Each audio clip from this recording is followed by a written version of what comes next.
had two previously failed attempts at LV lead placement related to the coronary sinus.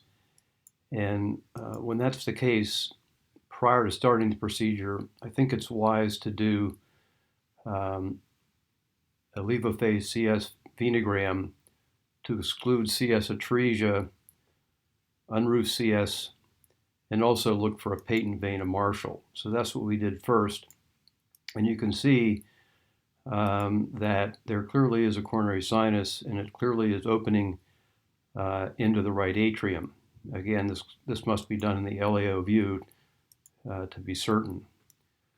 So when you're looking for a difficult coronary sinus, it's wise to use a guiding catheter and not a diagnostic catheter.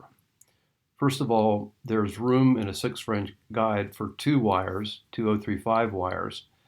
A diagnostic catheter accepts only 1 wire. 2 wires provide better support than 1, obviously. So if you get in, you want to have good support.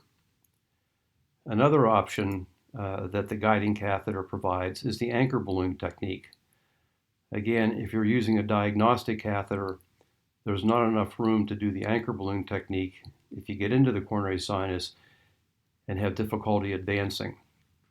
So I always start with a guiding catheter rather than a diagnostic catheter when working on a difficult coronary sinus.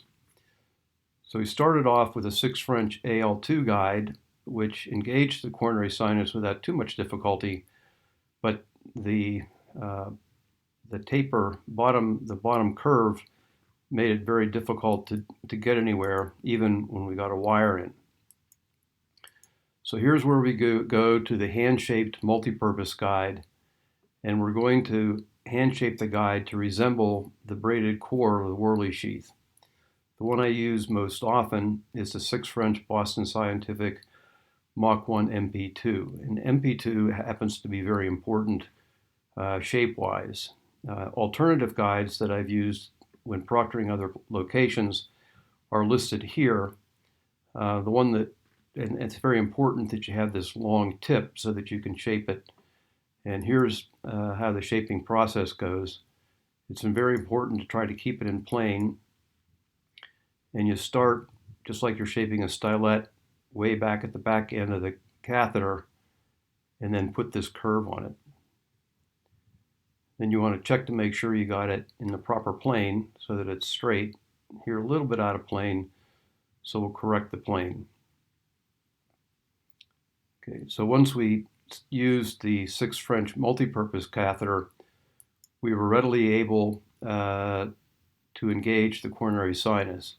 So we started in the RV, as usual, and withdraw from the RV towards the coronary sinus with counterclockwise torque using the hand-shaped multipurpose. And you can see here we're using the same LAO projection that we used for the levophase CS venogram. So in this case, it went in very nicely, and so we added a glide wire and got the glide wire deep into the coronary sinus. And it's important to make the effort to get the glide wire deep into the coronary sinus with a torque device if necessary.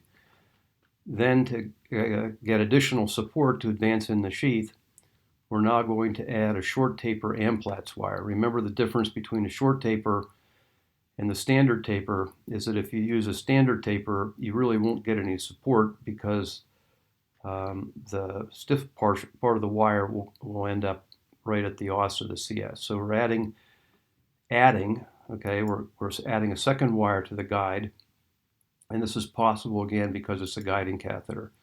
So here we have the Amplatz wire, the glide wire, and the 6-French multipurpose. And so now we're ready to advance the Worley sheath over the combination of the guide, which is here, and the 2 wires.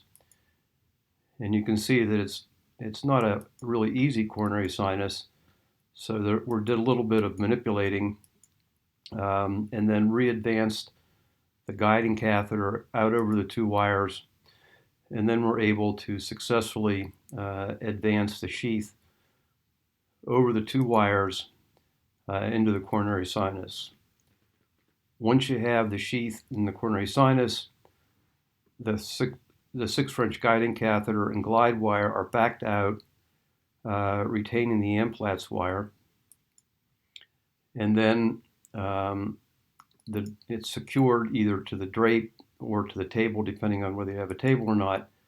And then with a short taper Amplatz wire providing support for the 9-French sheath, the combined vein selector subselector easily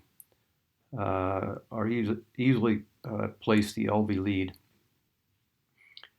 And then with a stylet to the tip of the lead, the Amplatz wire is removed, and then finally the stylet is removed. So that's the way that you can use a modified multipurpose guiding catheter for difficult coronary sinus. I hope you find this useful.